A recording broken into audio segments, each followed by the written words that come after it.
अंतिम इच्छा। विजयनगर के ब्राह्मण बड़े ही लालची थे। वे हमेशा किसी न किसी बहाने राजा से धन वसूल करते थे।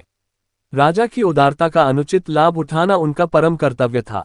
एक दिन राजा कृष्णदेव राय ने उनसे कहा, मरते समय मेरी मां ने आम खाने की इच्छा व्यक्त की थी जो उस समय पूरी नहीं की जा सकी थी। क्या अब ऐसा कुछ हो सकता है जिससे उसकी आत्मा को शांति मिले?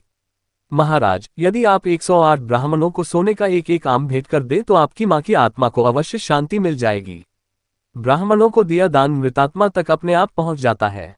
ब्राह्मणों ने कहा। राजा कृष्णदेव राय ने सोने के 108 आम दान कर दिए। ब्राह्मणों की मौज हो गई उन आमों को पाकर। तेनालीराम को ब्राह्मणों के इस लालच पर बहुत क्रोध आया। वह उन्हें सबक सिखाने की ताक में रहने लगा। जब तेनालीराम की मां की मृत्यु हुई तो 1 महीने के बाद उसने ब्राह्मणों को अपने घर आने का न्योता दिया कि वह भी मां की आत्मा की शांति के लिए कुछ करना चाहता है।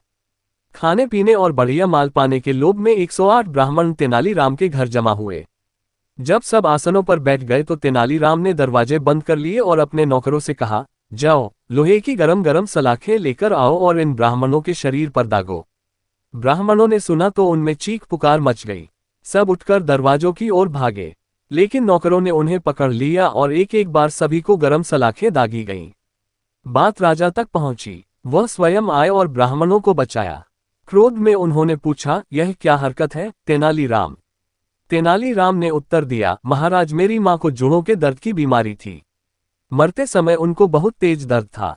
उन्होंने अंतिम समय में यह इच्छा प्रकट की थी कि दर्द के स्थान पर लोहे की गरम सलाखें दागी जाएं ताकि वह दर्द से मुक्ति पाकर चैन से प्राण त्याग सकें। उस समय उनकी यह इच्छा पूरी नहीं की जा सकी, इसीलिए ब्राह्मणों को सलाखें दागनी पड़ी। राजा हंस पड़े। ब्राह्मणों के सिर शर्म से झुक गए।